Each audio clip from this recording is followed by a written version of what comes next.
Bonjour, je vais vous parler aujourd'hui du narcissisme caché, appelé aussi passif-agressif. Dans le continuum du narcissisme pathologique, on a le narcissisme qu'on appelle aussi grandiose et le narcissisme vulnérable ou caché.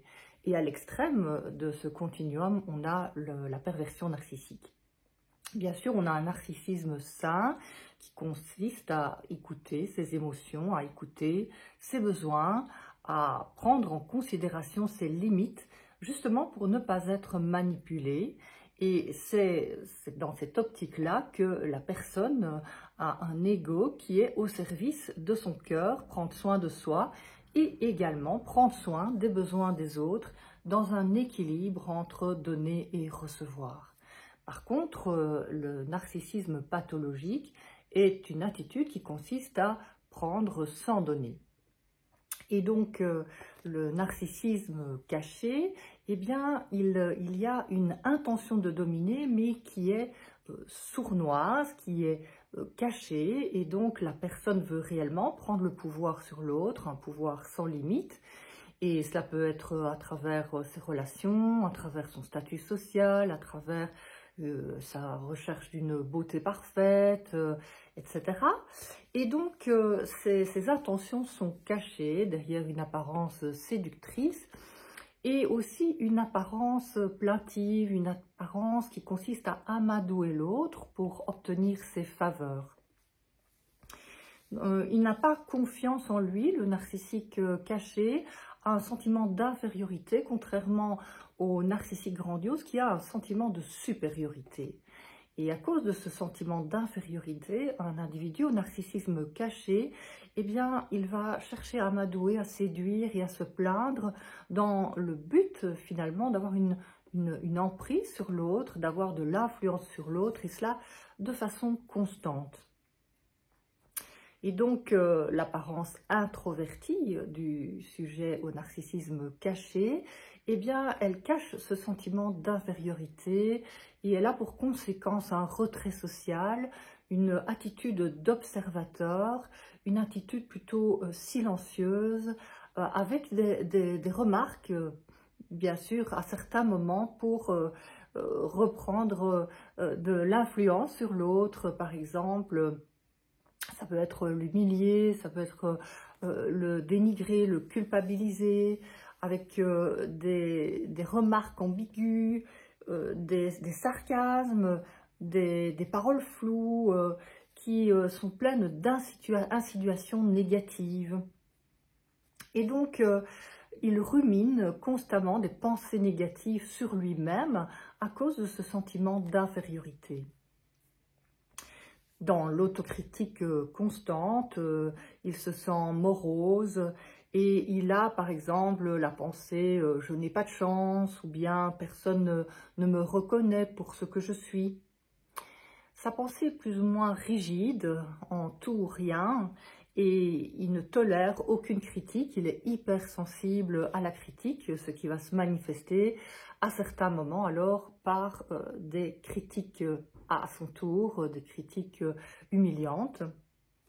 Si son ego est blessé, son hypersensibilité se manifeste alors de façon très claire.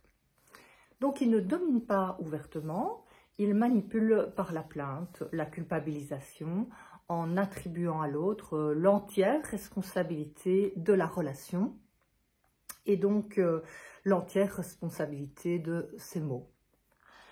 Il rabaisse, il se sent critiqué, mais il ne se remet pas en question, il évite le dialogue, il évite l'ouverture aux émotions qui permet dans le dialogue d'entendre le ressenti de l'autre pour comprendre ses besoins et y répondre.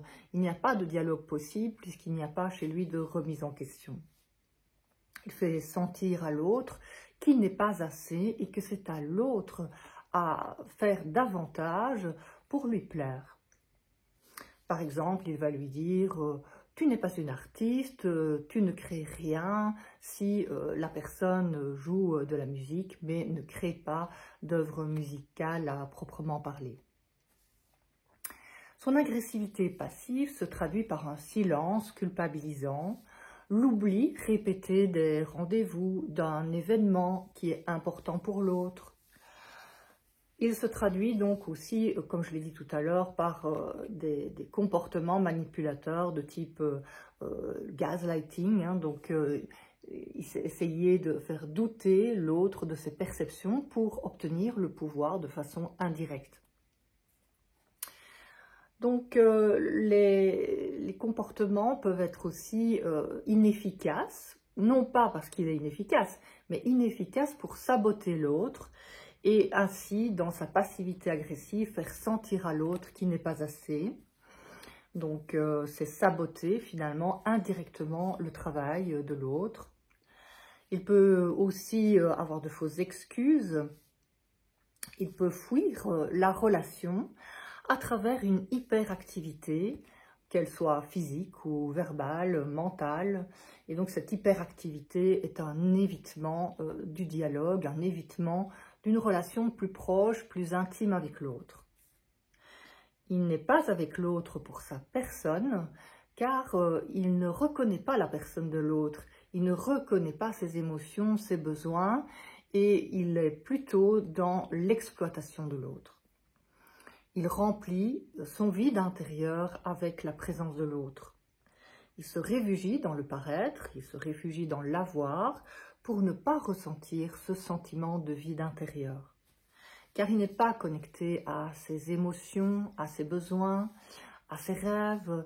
Il n'est pas connecté parce qu'il a des traumatismes de l'enfance qu'il a mis de côté et parce qu'il n'a pas pu vraiment développer son identité, une identité qui est finalement la construction de soi, le vrai soi, contrairement au faux self, le vrai soi, est constitué finalement de l'identification de ses émotions, de ses sensations, de ses besoins, de ses limites et de ce qui est important pour soi. Il craint l'engagement et il recourt aux dépendances pour s'anesthésier, ne pas ressentir et donc éviter toute remise en question. Envieux, il peut convoiter ce que l'autre a ou ce que l'autre est.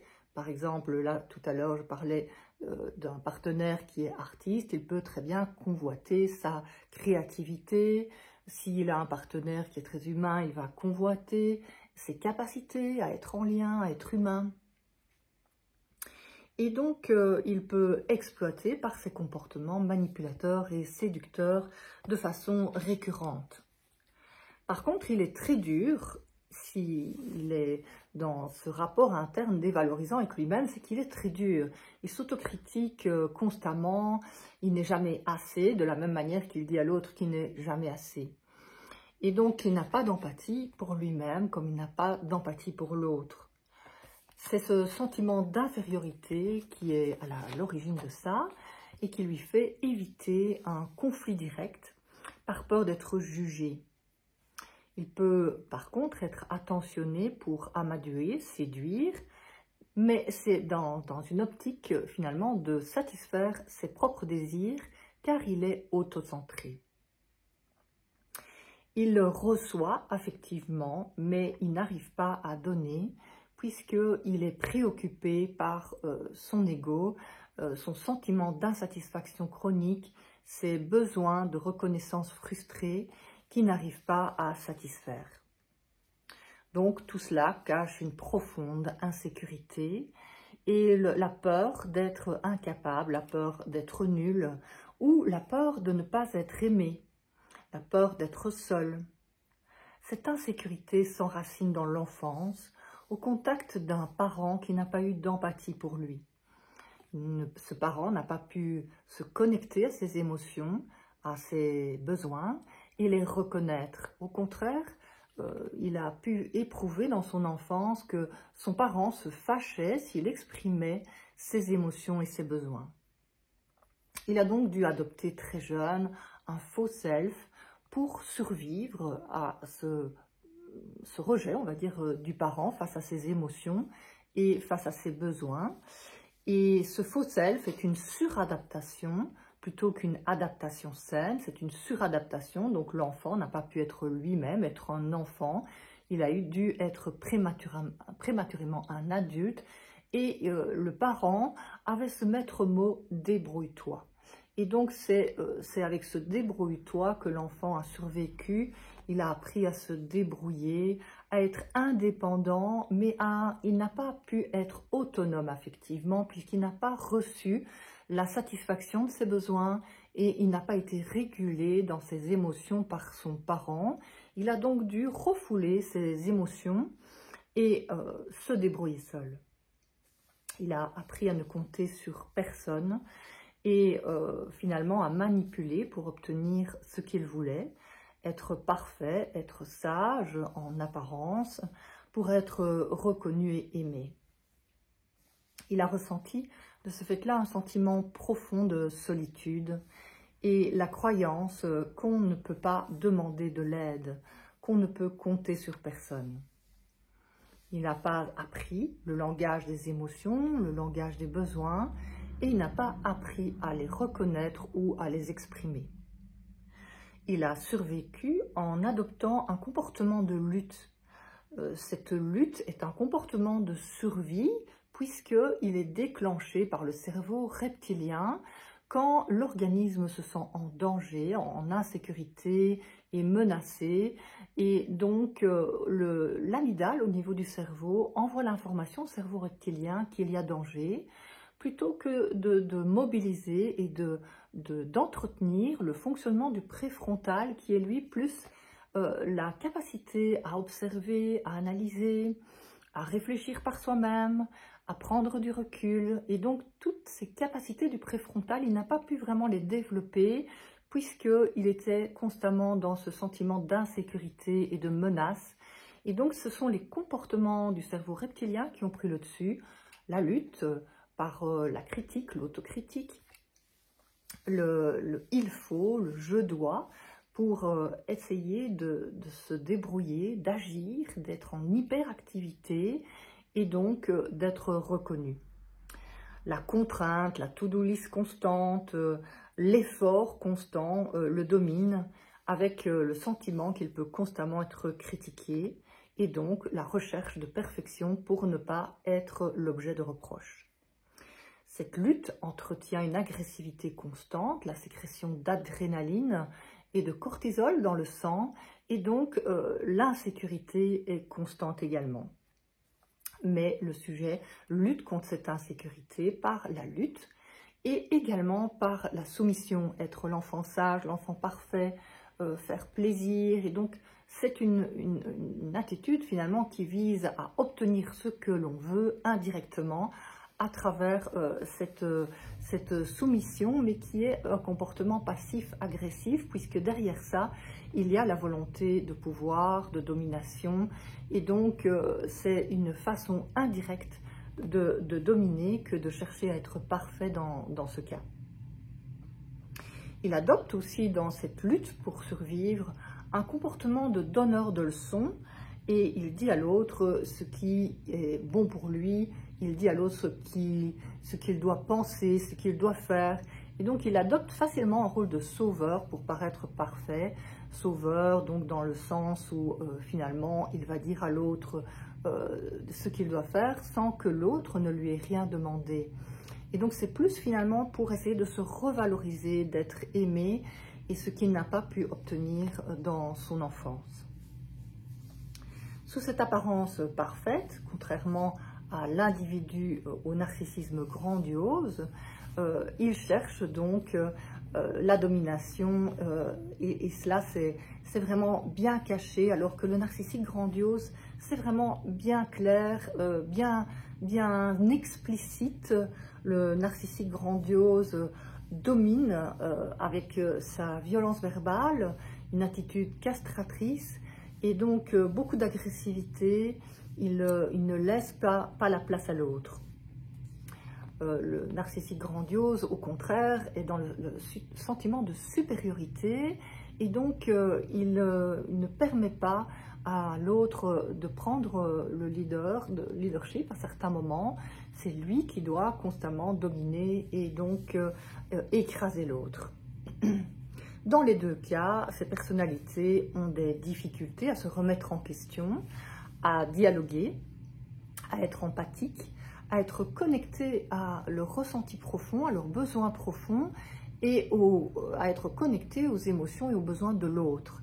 Et donc le dialogue est vraiment très difficile, le partenaire s'éteint progressivement à son contact, car il ne reçoit pas de reconnaissance positive, il ne reçoit pas d'affection, il ne reçoit pas de présence quand il en a besoin, quand il l'exprime.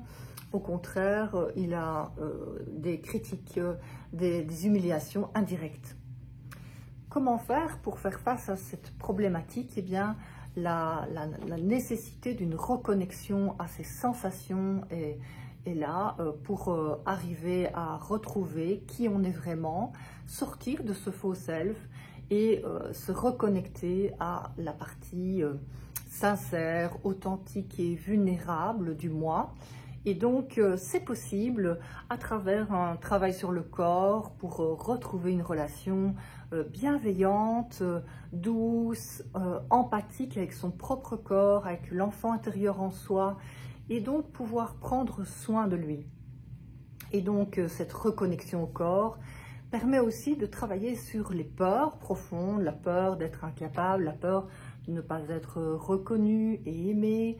Et donc, ces peurs, eh bien, le sujet narcissique passif-agressif peut apprendre à les identifier et à dialoguer avec ces parts de soi qui sont dans la peur, que ce soit la lutte, la soumission ou la fuite, dans les dépendances, quelles qu'elles soient, ou dans les fantasmes, la procrastination. Eh bien, tous ces mécanismes de défense du cerveau reptilien, il peut apprendre à les identifier, à les reconnaître, à dialoguer avec les peurs qui sont sous-jacentes à ces mécanismes de survie pour s'apaiser et avoir un contact plus bienveillant avec lui-même. Et s'il est plus empathique avec lui-même, il est capable de plus d'empathie pour les autres. Ça demande évidemment une prise de conscience que ce narcissisme caché, passif-agressif, il l'amène finalement à un échec dans ses relations, à finalement vivre la solitude qu'il a vécue dans son enfance. Et ce n'est pas la solution, il n'est pas satisfait, il n'est pas heureux ainsi. C'est aussi apprendre à demander, apprendre à être dans sa vulnérabilité et faire le constat que contrairement à la relation avec le parent de son enfance, il peut être en lien avec des personnes qui reconnaissent sa vulnérabilité et qui peuvent dialoguer avec lui dans l'authenticité sans qu'il soit nécessairement rabaissé, humilié, comme il l'a été dans son enfance. Si vous voulez en savoir plus, eh bien, vous pouvez lire mon livre « Le narcissisme créateur ou destructeur » qui est paru aux éditions Ellipse en juin 2023 dans la collection 100 questions-réponses. Et si vous avez aimé cette vidéo, vous pouvez mettre un j'aime sous la vidéo et je vous souhaite une bonne journée.